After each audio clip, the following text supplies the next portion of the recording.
അസ്സലാമലൈക്കും, welcome back to my channel. ഇന്നത്തെ നമ്മളുടെ റെസിപ്പി സൂപ്പറായിട്ടുള്ള ബീഫ് അച്ചാറാണ്. ബീഫ് അച്ചാർ ടേസ്റ്റ് പറഞ്ഞാൽ മനസ്സിലാവില്ല, ഉണ്ടാക്കി തന്നെ നോക്കണം. അതിനുവേണ്ടി 2 കിലോ ബീഫ് ഞാൻ കുക്കറിലിട്ട് വേവിച്ച് വെച്ചിരുന്നു. ഉപ്പ് ഒരു സ്പൂൺ മുളക് പൊടി, 1/2 സ്പൂൺ മഞ്ഞൾപ്പൊടി എന്നിവ ചേർത്ത് കുക്കറിൽ ഒരു 6-7 വിസിലിന് വേവിച്ചിരുന്നു. അതിന് ശേഷം നമ്മൾ ഓയിലിൽ ഇട്ടൊന്ന് ഫ്രൈ ചെയ്തെടുക്കുന്നുണ്ട്.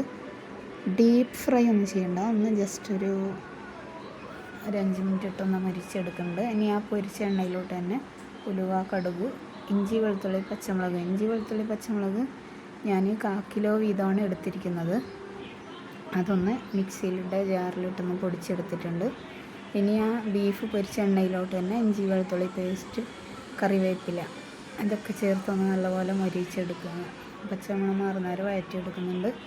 അതിന് ശേഷം അതിലോട്ട് 1/2 സ്പൂൺ മഞ്ഞൾപ്പൊടി, ഒരു 2 സ്പൂൺ മുളക് പൊടി, കുറച്ച് കായം എന്നിവ ചേർത്ത് നല്ലപോലെ മിക്സ് ചെയ്തെടുക്കുന്നുണ്ട്. പച്ചമണം മാറുന്നവരെ ഒന്ന് വഴറ്റണം.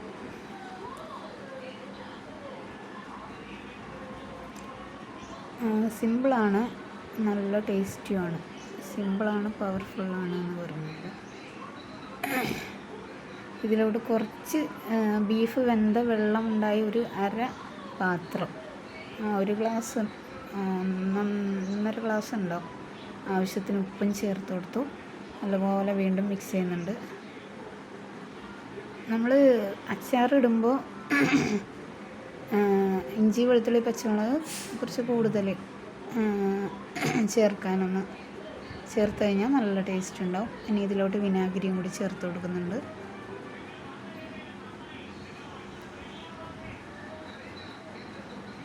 വീണ്ടും ഒന്ന് തിള വരുമ്പോഴാണ് പൊരിച്ച് വെച്ചിരിക്കുന്ന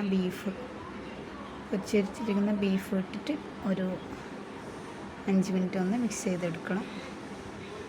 നല്ല സൂപ്പർ ടേസ്റ്റി ആയിട്ടുള്ള, ഇതിപ്പോൾ വിനാഗിരി ഒരു ചെറിയ ഗ്ലാസ്സിന് 1 ഗ്ലാസ് ചേർത്തിട്ടുണ്ട്.